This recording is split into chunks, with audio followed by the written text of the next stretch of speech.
എല്ലാ പ്രിയപ്പെട്ടവർക്കും പോൾസ് മെസ്സേജസിലേക്ക് സ്വാഗതം. പലരും പറഞ്ഞ് നിങ്ങളും ഞാനും ഒരുപോലെ കേട്ടിട്ടുള്ളൊരു കാര്യമാണിത്.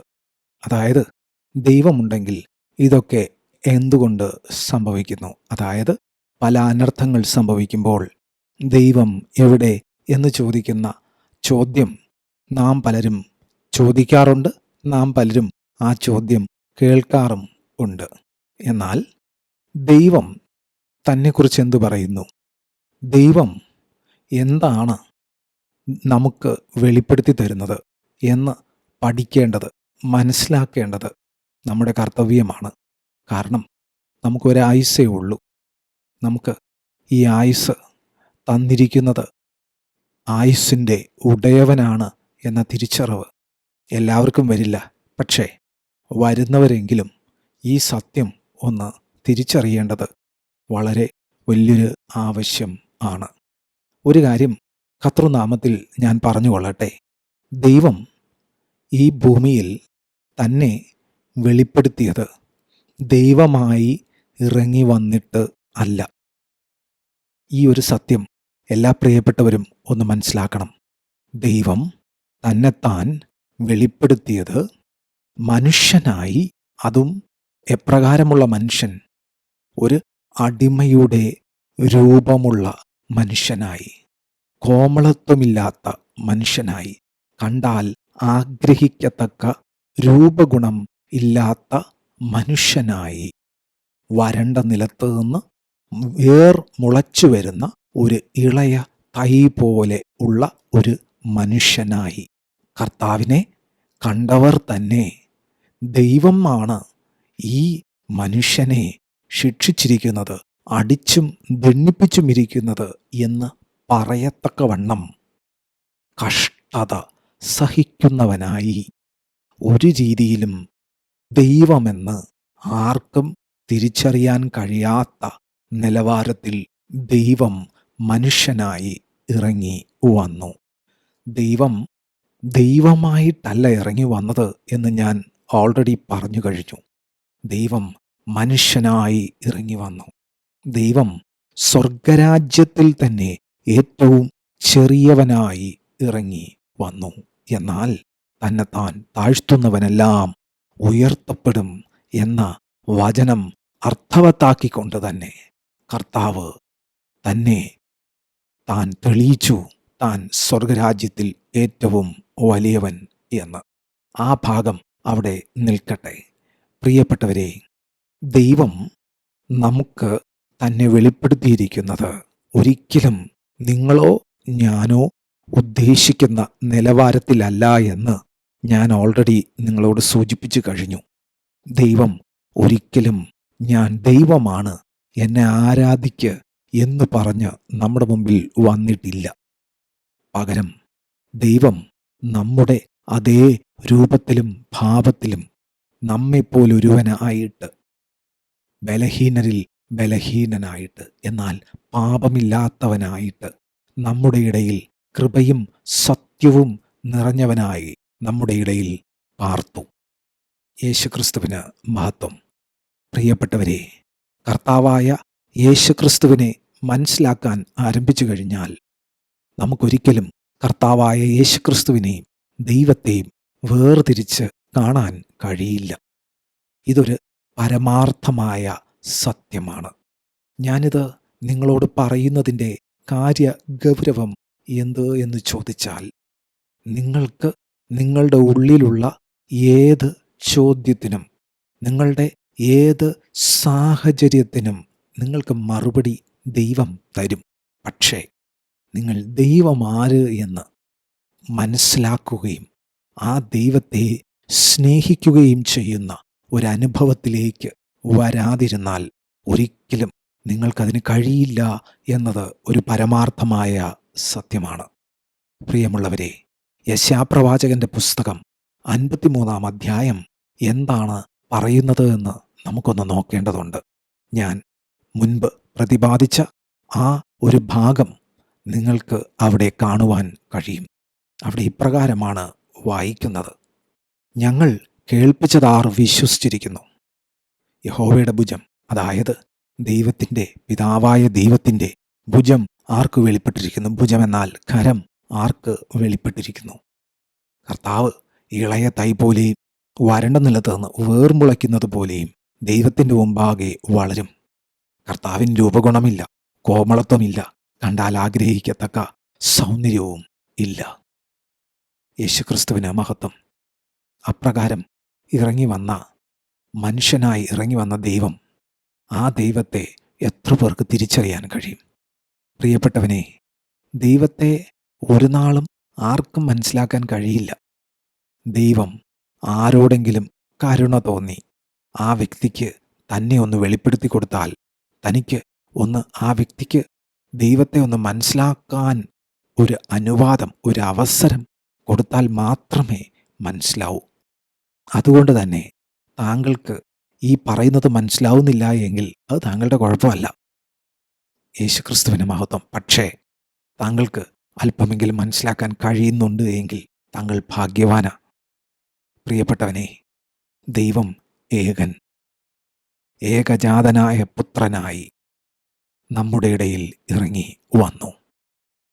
ആ ദൈവം നമ്മുടെ പാപത്തെ ക്ഷമിച്ചു.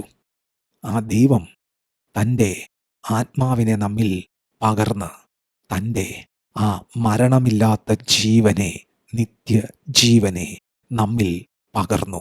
ആ ദൈവത്തെ നാം പിതാവേ എന്ന് വിളിക്കുന്നു. കാരണമെന്ത്? ആ ദൈവത്തെ, ക്രിസ്തുവിനെ സ്വീകരിച്ചവർ എല്ലാം ദൈവത്തിൻ്റെ സന്തതി എന്ന് നമുക്ക് വാഗ്ദത്തം ലഭിച്ചിരിക്കുന്നു. അത് നാം ക്രിസ്തുവിനെ സ്വീകരിക്കുന്നതിലൂടെ, തൻ്റെ ആത്മാവിലൂടെ നമുക്ക് പരിപൂർണമായും ബോധ്യം നമ്മുടെ ഉള്ളിൽ ഉറപ്പ് തരികയാണ്, ബോധ്യം വരികയാണ്. അതെ, എനിക്കൊരു ദൈവമുണ്ട്, അത് വെറുമൊരു ദൈവമല്ല, എൻ്റെ പിതാവാണ്. യേശുക്രിസ്തുവിന് മഹത്വം. പല പ്രിയപ്പെട്ടവരും ഞാൻ നേരത്തെ ചോദിച്ചൊരു ചോദ്യത്തിലേക്ക് തന്നെ മടങ്ങി വരട്ടെ. ദൈവം ഉണ്ടെങ്കിൽ ഇതെല്ലാം എന്തുകൊണ്ട് സംഭവിക്കുന്നു? ദൈവമാര്? ദൈവമില്ല എന്നെല്ലാം പലപ്പോഴും പലരും പറയുമ്പോൾ, പ്രിയപ്പെട്ടവനെ, ദൈവം ഉണ്ടോ ഇല്ലയോ എന്നതെല്ലാം അവിടെ നിൽക്കട്ടെ. കണ്ണു തുറന്ന് താങ്കളുടെ ചുറ്റും നോക്ക്. താങ്കളുടെ ശരീരത്തെ ഒന്ന് നോക്ക്. താങ്കൾക്ക് കിട്ടിയിരിക്കുന്ന മനസ്സിനെ ഒന്ന് നോക്ക്. താങ്കൾക്ക് കിട്ടിയിരിക്കുന്ന കഴിവിനെ ഒന്ന് നോക്ക്. ഇതെല്ലാം താങ്കൾ വിചാരിച്ചിട്ടൊന്നും വന്നതല്ലല്ലോ. ഇതൊക്കെ എങ്ങനെ സംഭവിച്ചു? ഇത് തീർത്തും താങ്കളെ സൃഷ്ടിച്ച ഒരു ദൈവമുണ്ട് എന്ന് വ്യക്തമായി വിളിച്ചു പറയുകയാണ്. സൂര്യനെ നോക്ക്, ചന്ദ്രനെ നോക്ക്, ഭൂമിയെ നോക്ക്, ജീവജാലങ്ങളെ നോക്ക്. സകലത്തിൻ്റെയും പിന്നിൽ ഒരു സൃഷ്ടാവുണ്ട് എന്ന് സകലതും നമ്മോട് വിളിച്ചു പറയുകയാണ്. താങ്കളുടെ ശരീരം താങ്കളോട് വിളിച്ചു പറയുകയാണ്, ഈ ശരീരത്തിനൊരു സൃഷ്ടാവുണ്ട്. താങ്കളുടെ മനസ്സ് താങ്കളോട് വിളിച്ചു പറയുകയാണ്, ഈ ശരീരത്തിന്, ഈ മനസ്സിൻ്റെ പിന്നിൽ ഒരുവനുണ്ട്. ഈ മനസ്സ് എനിക്ക് തന്നതിൻ്റെ പിന്നിൽ ഒരുവൻ ഉണ്ട്. ഒരുപക്ഷെ താങ്കളുടെ മനസ്സ് പാപത്താൽ നിറയപ്പെട്ട്, ദുഷ്ടതയാൽ നിറയപ്പെട്ട മനസ്സായിരിക്കാം. താങ്കൾക്ക് ദൈവവുമായി ഒരു ബന്ധവുമില്ലായിരിക്കാം. സാരമില്ല, ദൈവത്തിന് മുഖപക്ഷമില്ല. ദൈവം സകലരുടെയും പിതാവാണ്. ദൈവം സകലരുടെയും സൃഷ്ടികർത്താവാണ്. എന്നാൽ ഈ സൃഷ്ടികർത്താവ് ഭൂമിയിൽ തന്നെ വെളിപ്പെടുത്താൻ ഇറങ്ങി വന്നത് ദൈവമായിട്ടല്ല. ഈ ഭൂമിയിൽ തന്നെ വെളിപ്പെടുത്തുവാൻ ഇറങ്ങി വന്നത് അടിമയുടെ രൂപത്തിൽ ആണ്. ദൈവമായിരിക്കെ ദൈവത്വം മുറുകെ പിടിക്കാതെ, ദൈവത്തോടുള്ള സമത്വം മുറുകെ പിടിക്കാതെ, മനുഷ്യരിൽ ഏറ്റവും ഏറ്റവും താഴ്ന്ന ഒരവസ്ഥയിൽ ഇറങ്ങി വന്നു. പല പ്രിയപ്പെട്ടവരും ചോദിക്കാറുണ്ട്, ദൈവമുണ്ട് എങ്കിൽ ഈ കഷ്ടമെല്ലാം എന്തുകൊണ്ട് എന്ന്. താങ്കൾക്കറിയാമോ, ലോകത്ത് ഒരു മനുഷ്യനും ഇതുവരെയും സകലരുടെയും പാപം ഏറ്റെടുത്തുകൊണ്ട് മരിക്കേണ്ട ഗതികേട് വന്നിട്ടില്ല.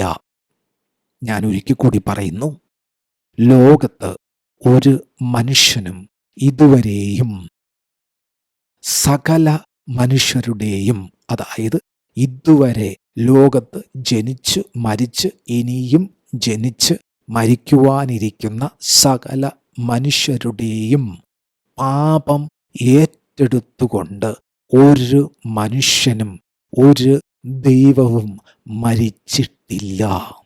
എന്നാൽ യേശുക്രിസ്തു ദൈവം മനുഷ്യനായി ഇറങ്ങി വന്ന മശിഹ, അരുമനാഥൻ, നമ്മെ സ്നേഹിക്കുന്ന ആ മഹാസ്നേഹം നമുക്ക് വേണ്ടി മരിച്ചു. പ്രിയപ്പെട്ടവരെ, ഈ ദൈവമുണ്ട് എങ്കിൽ എന്തുകൊണ്ട് ഈ കഷ്ടത എന്ന് ചോദിക്കുന്നവരോട് എനിക്കൊരു കാര്യമേ പറയുവാനുള്ളൂ. സകല കഷ്ടതയും ഏറ്റെടുത്ത് താൻ ദൈവമാണ് എന്നൊരു വാക്ക് ഉച്ചരിക്കാതെ തന്നെ ന്യായം വിധിക്കുന്നവരുടെ മുമ്പാകെ മൗനമായി നിന്നുകൊണ്ട് ചെയ്യാത്ത കുറ്റത്തിന് തന്നെ ക്രൂശിക്കാൻ ഏൽപ്പിക്കുമ്പോഴും ഇവരോട് ക്ഷമിക്കണമേ എന്ന് മാത്രം പ്രാർത്ഥിച്ച് തന്നെത്താൻ സ്വയം താഴ്ത്തി ആ അരുമനാഥൻ. ഈ അരുമനാഥനെ ആരെല്ലാം സ്വീകരിക്കുന്നുണ്ടോ, ഈ അരുമനാഥനെ ആരെല്ലാം സ്നേഹിക്കുന്നുണ്ടോ, ഈ അരുമനാഥനുമായി ആർക്കെല്ലാം സത്യസന്ധമായ തൻ്റെ പരിശുദ്ധാത്മാവിനാൽ ഒരു ബന്ധം വരുന്നുണ്ടോ, ആ അരുമനാഥനുമായുള്ള ജീവിതത്തിൽ ഒരു വീണ്ടും ജനന അനുഭവം വരുന്നുണ്ടോ, അവരെല്ലാം നിശ്ചയമായും ദൈവത്തിൻ്റെ സന്തതികൾ തന്നെ എന്ന് നിസ്സംശയം എൻ്റെ അനുഭവത്തിൽ നിന്ന്, ഞാൻ അനുഭവിക്കുന്ന സന്തോഷത്തിൽ നിന്ന് ഞാൻ പറയും. ഞാൻ അനുഭവിക്കുന്ന സന്തോഷം ലോകം എനിക്ക് അനുകൂലമായതുകൊണ്ടല്ല. ഞാൻ അനുഭവിക്കുന്ന സമാധാനം എനിക്ക് എല്ലാ ഭാഗത്തു നിന്നും സമാധാനം ലഭിക്കുന്നത് കൊണ്ടല്ല. ഞാൻ അനുഭവിക്കുന്ന ഏത് അനുഭവവും എനിക്ക് അനുകൂലമായതുകൊണ്ടല്ല. പക്ഷേ എനിക്ക് ദിനംതോറും തൻ്റെ കൃപ അനുഭവിക്കാൻ കഴിയുന്നത് കൊണ്ടും എനിക്ക് ദൈവത്തിൻ്റെ കൃപയിൽ സംതൃപ്തനാകുവാനും സകല ബുദ്ധിയെയും കവിയുന്ന ദൈവിക സമാധാനത്താൽ ആ വിശുദ്ധകരം എന്നെ തഴുകുന്നത് കൊണ്ടും ഞാൻ നിശ്ചയമായും ധൈര്യത്തോടെ ഈ സത്യം നിങ്ങളോട് അറിയിക്കുകയാണ്. കർത്താവിൻ്റെ അതിപരിശുദ്ധമായ നാമം മഹത്വപ്പെടുമാറാകട്ടെ. പ്രിയമുള്ളവരെ, പല പ്രിയപ്പെട്ടവർക്കും ചോദ്യങ്ങളാ. ഈ ദൈവമുണ്ട് എങ്കിൽ എന്തുകൊണ്ട് ഇങ്ങനെ? പ്രിയപ്പെട്ടവനെ, ദൈവം മനുഷ്യനായി ഇറങ്ങി വന്ന് തന്നെത്താൻ തകർത്തിരിക്കുകയാ. ദൈവം മനുഷ്യൻ ചെയ്യുന്ന സകല ഘോര പാപങ്ങൾക്കും ഉത്തരവാദിത്വമെടുത്ത് മരിച്ചിരിക്കുകയാ. ദൈവം ഇന്ന് മനുഷ്യനുമായുള്ള ശത്രുത്വത്തെ നീക്കിയിരിക്കുകയാ. ആർക്കെല്ലാം ഇന്ന് രക്ഷപ്പെടണമെന്ന് താല്പര്യമുണ്ടോ അവർക്കെല്ലാം താൻ തന്നെ വഴിയും സത്യവും ജീവനുമായി ഏകജാതനായ പുത്രനായി യേശുക്രിസ്തുവായി നമ്മുടെ മുമ്പിൽ ഇന്ന് വരച്ചു കാണിച്ചിരിക്കുകയാണ്. യേശുക്രിസ്തുവിന് മഹത്വം. അയ്യോ, ഞാൻ തകർന്നിരിക്കുന്നു. അതെ, താങ്കൾ തകർന്നിരിക്കുന്നു. അയ്യോ, എനിക്കിത് സംഭവിച്ചിരിക്കുന്നു. അതെ, താങ്കൾക്കത് സംഭവിച്ചിരിക്കുന്നു. പക്ഷേ ബലഹീനതയിലും തികഞ്ഞു വരുന്ന, ഏത് സാഹചര്യത്തിലും കൈവിടാത്ത, ഭയപ്പെടേണ്ട, ഞാൻ നിന്നോട് കൂടെയുണ്ട് എന്ന് വാഗ്ദത്തം ചെയ്തിരിക്കുന്ന, മരണത്തെ ജയിച്ചിരിക്കുന്ന, മരണത്തിലൂടെ നശിച്ച് എന്നേക്കുമായിട്ട് തീർന്നു പോകേണ്ട താങ്കളെ മരണം കൊണ്ട് തീർക്കാതെ തൻ്റെ ജീവനെ തന്ന്, നിത്യജീവനെ തന്നു തന്നെ തന്നോട് ചേർത്ത് തൻ്റെ ശരീരത്തിൻ്റെ ഭാഗമാക്കി, തൻ്റെ ഭാഗമാക്കി, തൻ്റെ രക്തത്തിൻ്റെ ഭാഗമാക്കി, തൻ്റെ മാംസത്തിൻ്റെ ഭാഗമാക്കി, തൻ്റെ തലയുടെ ഭാഗമാക്കി, തന്നെയും ദൈവത്തെയും താങ്കളെയും ദൈവത്തെയും വേർതിരിച്ച് കാണാതെ ദൈവത്തിൻ്റെ ഭാഗമാക്കി കാണുവാൻ കഴിയുന്ന ഒരു ദൈവമുണ്ട്. ഏക സത്യദൈവം. ആ ഏക സത്യദൈവം തന്നെത്താൻ വെളിപ്പെടുത്തിയിരിക്കുന്നത് ഏകജാതനായ പുത്രനായിട്ടാണ്. യേശു ക്രിസ്തു എന്ന നാമമാണ്. രക്ഷ പ്രാപിപ്പാൻ ഒരേ ഒരു നാമം, അത് യേശു ക്രിസ്തുവിൻ്റെ നാമമാണ് എന്ന സത്യം ഒരു പ്രിയപ്പെട്ടവരും മറന്നു പോകരുതെന്ന് കർത്താവിൻ്റെ നാമത്തിൽ ഞാൻ പറയുകയാണ്. പ്രിയമുള്ളവനെ, ഈ ലോകത്ത് കഷ്ടം ഉള്ളതുകൊണ്ടാണ് കർത്താവായ യേശുക്രിസ്തു കഷ്ടം സഹിച്ചത്. ഈ ലോകത്ത് പാപം ഉള്ളതുകൊണ്ടാണ് കർത്താവായ യേശുക്രിസ്തു പാപം ക്ഷമിച്ചത്. ഈ ലോകത്ത് മരണമുള്ളതുകൊണ്ടാണ് യേശുക്രിസ്തു മരണത്തെ സഹിച്ചത്. യേശുക്രിസ്തു മരണത്തെ തന്നിൽ ഏറ്റെടുത്തത്. യേശുക്രിസ്തു എന്നാൽ ഈ ലോകത്താർക്കും ഉയർത്തെഴുന്നേൽക്കാൻ കഴിയില്ല. അത് ദൈവത്തിന് മാത്രമേ കഴിയൂ. യേശുക്രിസ്തു ഉയർത്തെഴുന്നേറ്റു.